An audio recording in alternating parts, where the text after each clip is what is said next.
Hi guys, John from LookSmart Home Inspections right here in New Jersey.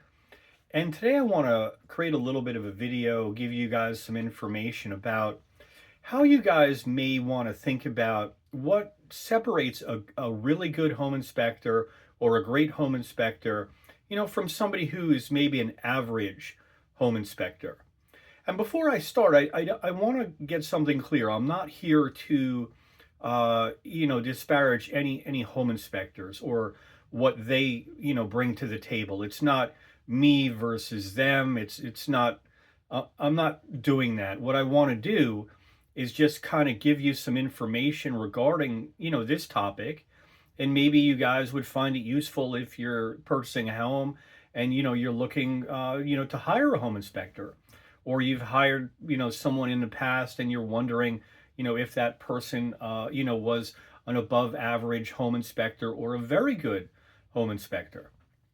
So the first thing I want to talk about is time spent on the home inspection. Now clearly this is super important. We don't want to have a home inspector who rushes through the home inspection, right? There's a lot of complex systems in a house.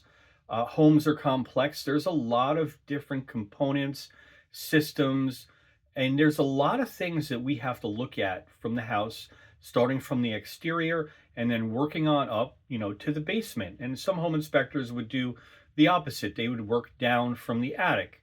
I enjoy working from, I think it makes sense to go from the basement on up, but there's not a right or wrong answer to that. But you do want to have somebody really that takes their time and tries to understand the nuances of the house, that they're inspecting. So for like take for example, like an average 3 bedroom, 2 bath, 2.5 bath house, maybe that house is 1,800 or 2,000 square feet. That home inspection, should take about 3 hours to perform. And if 90 minutes, I don't think so. An hour, definitely not.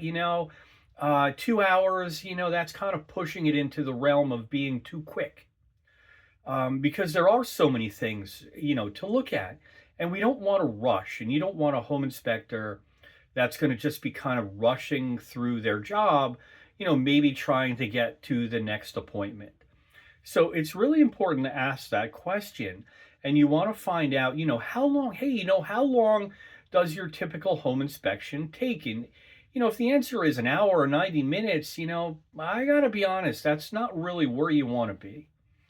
And the more time that a home inspector, does a home inspection, the more likely they are to find the problems, right? They're not really rushing from system to system, rushing from exterior to basement, basement to kitchen.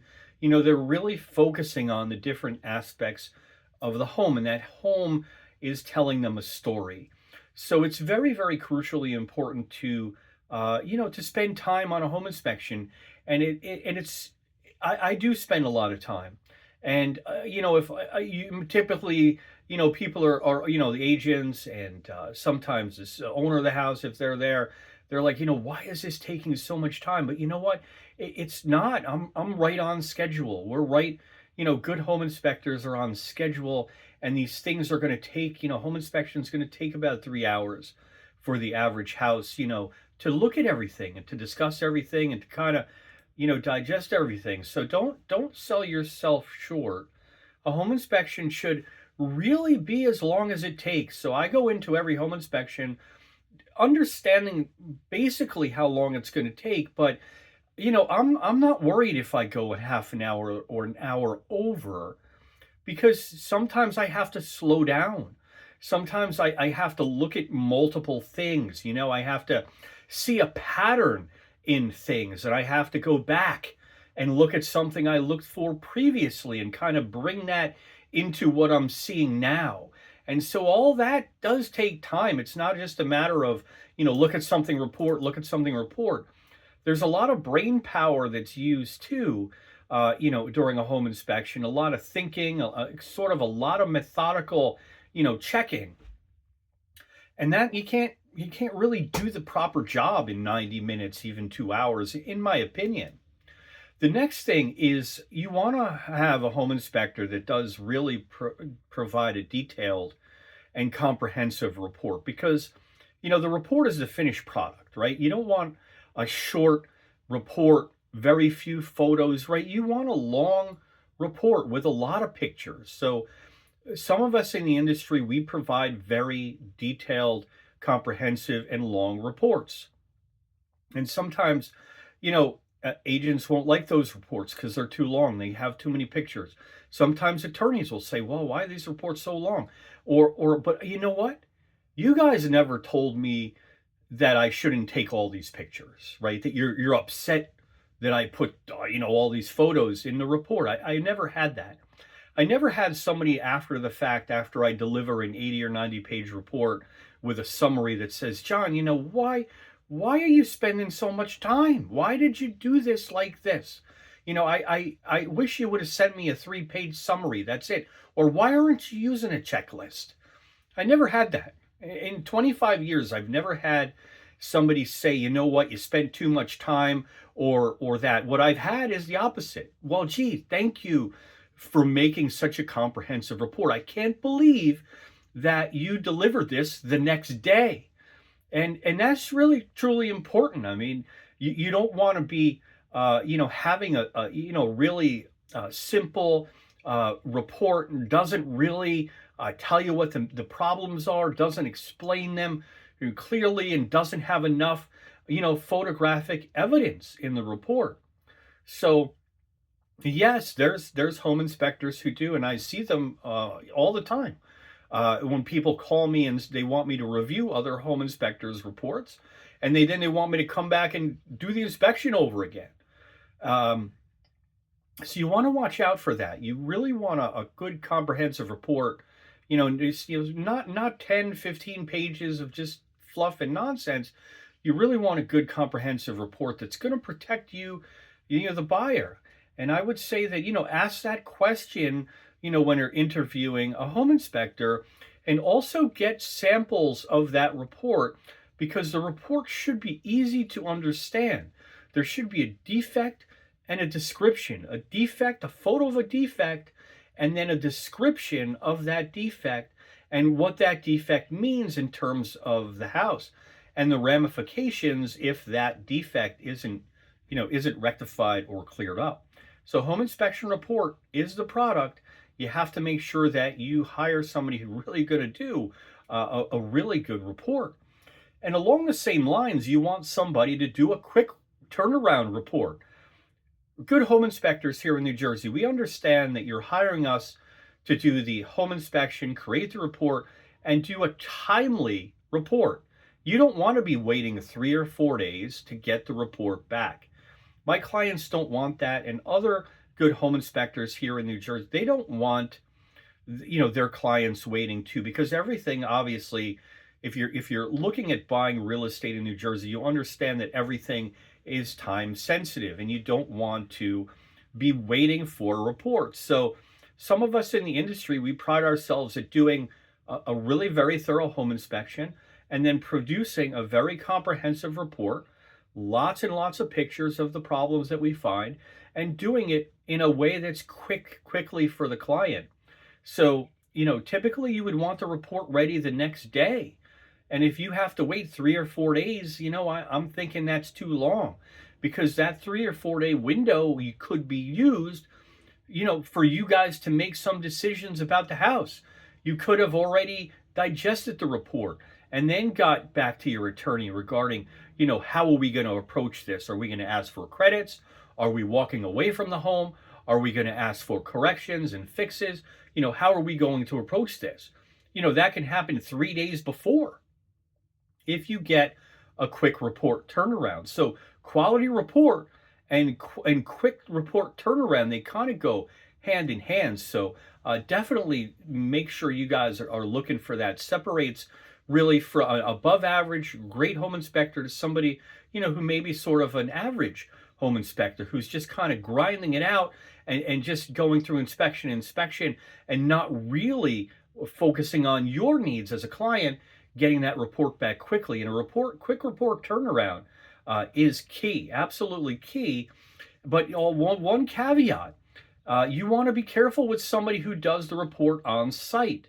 And now I'm going to get a little pushback, but I've seen this where those reports are not really tailored to the house that you are buying, and they're short and they don't have a lot of pictures. Usually, prove me, maybe something's changed, but I've seen a lot of these reports. So you don't want something that's done instantaneously on site, because in my opinion, and this is just my opinion, if a home inspector is doing a home inspection and then they're focusing on checking boxes and creating that report, that's a lot of sort of cognitive load right there. And so you want somebody to take their information, go back home, and then think through the home inspection and not rush that report. So you want the report ready within the next day, but maybe not within the next hour. So, be careful with that as well. And that's something that you guys really should look at. It's convenient and quick for the agents and for the attorney because everything is done right away within an hour. But, thoroughness and comprehensiveness, may be suffering. So definitely watch out for that. Good home inspectors are also going to have the right tools for the job. And one of those tools is an IR camera. So IR cameras have gone, really mainstream. There's no reason why every home inspector shouldn't have an IR camera on their tool belt. There's no reason. They're inexpensive now, and they're definitely smaller and not as bulky. So, 15 years ago, an IR camera was just a huge brick of a looking device, and it was heavy. You had to carry it sort of on your shoulder, and it was cumbersome, and it was just big, and it didn't really do the amount of detail work, that's sort of necessary today. And so an IR camera is useful during a home inspection. It's not going to catch everything or behind the walls issues, but it's helpful. It's useful. It's a good tool for a home inspector to understand how to use it effectively during a home inspection. And then, using that tool during a home inspection definitely can give you more information than somebody who's not using IR, infrared technology during the course of their home inspection. So why not? I mean, the price is probably the same. I don't charge any more for carrying an IR camera. It's just something that I use. And if I need it, it's there. And I find it very, very helpful. And so you guys should also look for that. I think that, we're in the time now where technology is really, really good. And the cost of technology has come way down. You're not spending, $10,000 on an IR camera, and there's really no reason why home inspectors shouldn't really have that. And it's very, very helpful today. And the next thing that may separate a above average home inspector, a good home inspector from, somebody who's just average, is their willingness and ability to go into areas that nobody wants to go into. And what I'm talking about is that some areas are just difficult areas and they're dirty. And, take, for example, a crawl space under a home that hasn't been, entered in 20 or 30 years. And we've all been there. We've all seen these. And there's cobwebs and there's cave crickets and there's odors and there's mold and there's all kinds of things going wrong in there. But, you want somebody to be able to do that. Right? That's part of the job. Like that, there's no choice there. If we deem it safe, unless there's no standing water, there's no, really visible from the opening things that are going to be hazardous, then we should really owe it to our client to get into those spaces, and I'm talking about attics, I'm talking about crawl spaces that are just really, really in poor condition. And that's where the problems are going to be. So if you hire a home inspector, you do all the inside of the house, the bedrooms. I mean, anybody can expect a bedroom, right? But it's the nitty gritty stuff. This is the work, right? Is getting and squeezing into some of these areas. Now, we're not going to be able to squeeze in all areas.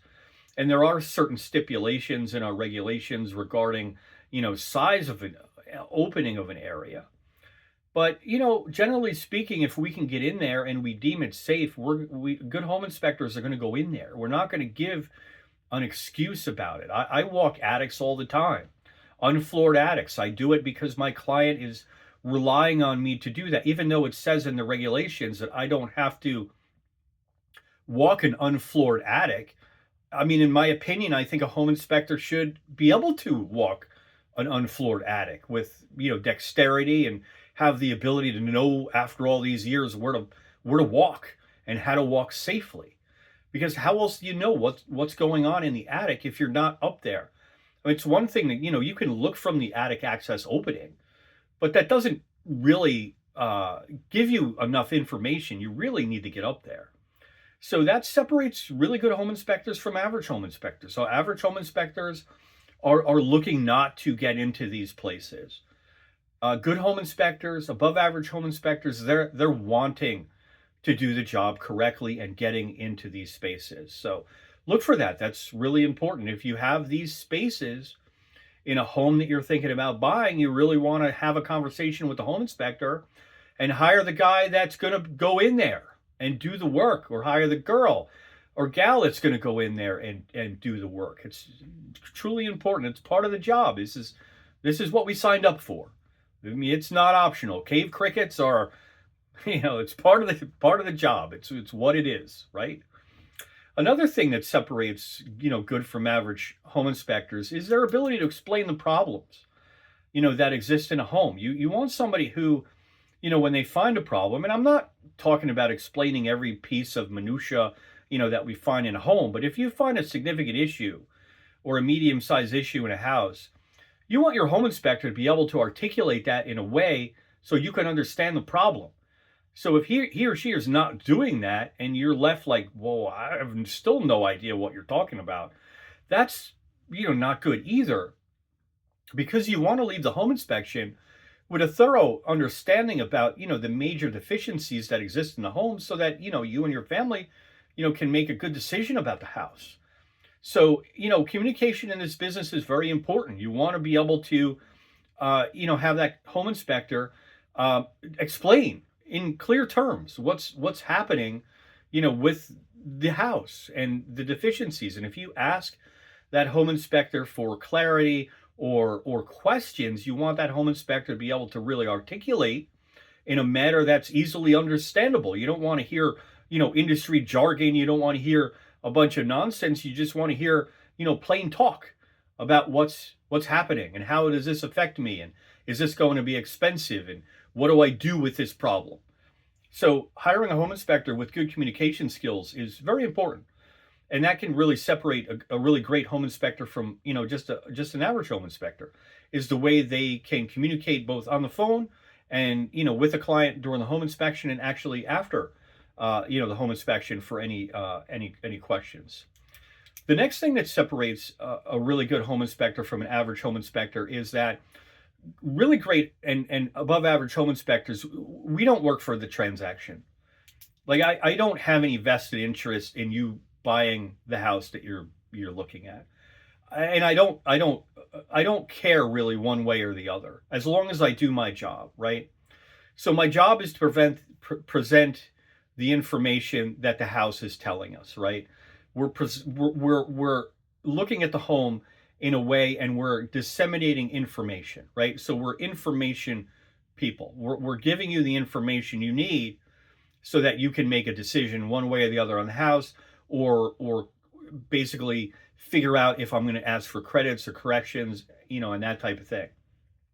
So, and this is a hot button here with home inspectors and real estate professionals, but it does exist. It does exist, and I've seen it exist, and I've done houses, after the fact, where some home inspectors were hired, and then I've come in later, and then people ask me, why didn't my original home inspector find that? This is pretty obvious, and my answer is I don't know that, but things do happen in this industry. So you have to be careful about this aspect. So a good home inspector is not going to care about the transaction.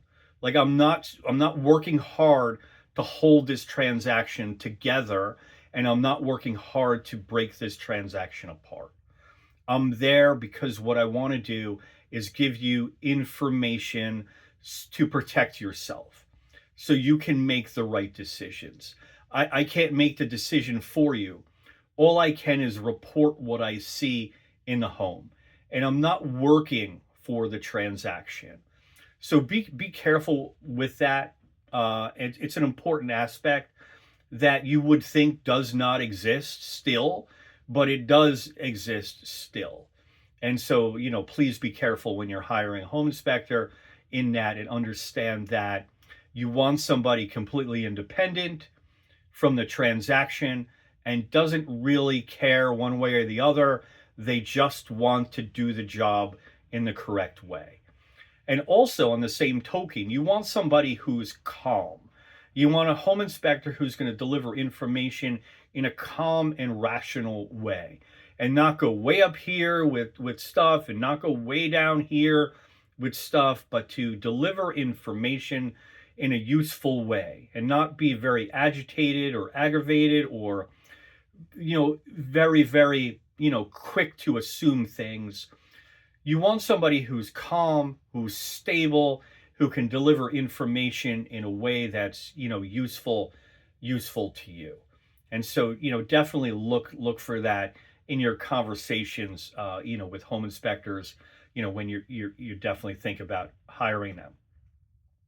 The next thing that can separate home inspectors also is, you know, does that home inspector do the services that I need or want to have, right? So there's home inspectors here that we have additional training.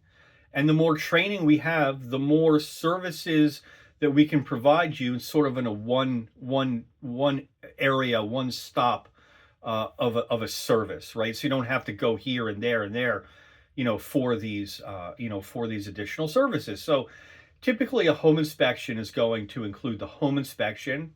It's going to include the radon measurement or testing, and it's going to include the WDI or wood destroying insect inspection piece of the home inspection. So most home inspectors would do those three elements, but there's other things that home inspectors can do, such as sort of mold testing, air and surface, asbestos testing, and also, sewer line inspection. So if you guys wanted to take that, your inspection to a next level, you can certainly do that.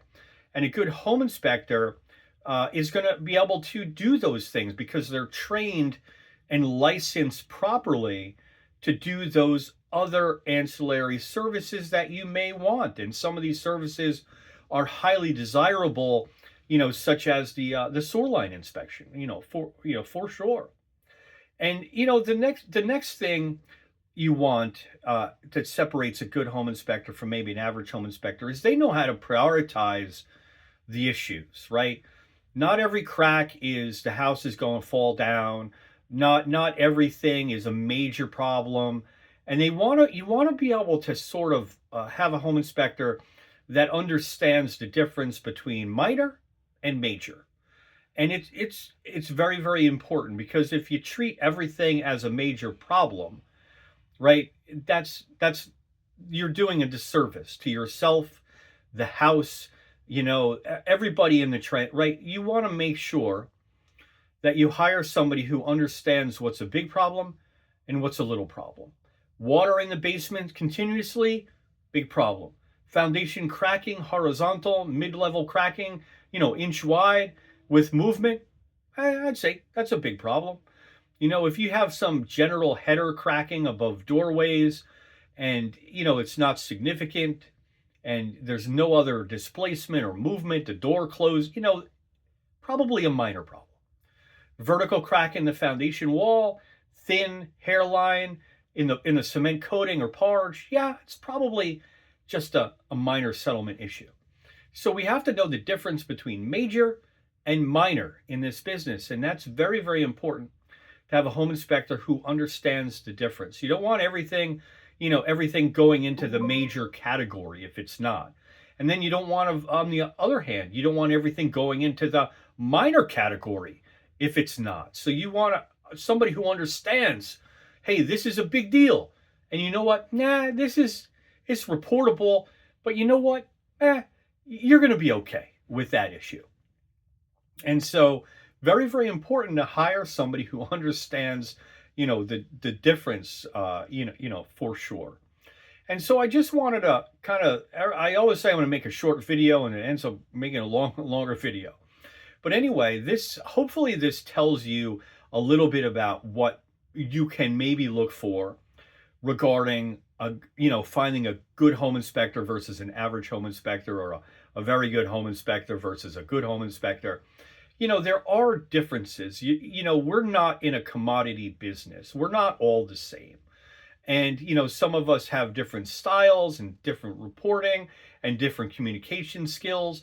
And all of that is fine. There you have a lot of choices, and I'm certainly not here to make this video to disparage anybody and any choices that they make in this industry. If you make it in this industry and you've been around for a long time, you certainly, have paid your dues and you're doing the right thing. So, but that's an idea, just maybe kind of help you guys what to look for. So anyway, thank you very much for watching the video. I'm John from LookSmart Home Inspections, doing home inspections in central and northern New Jersey. And if I can help you answer any questions about your house, or you found this video interesting, you can look me up, John from LookSmart Home Inspections. And you know what? We'll see you next time.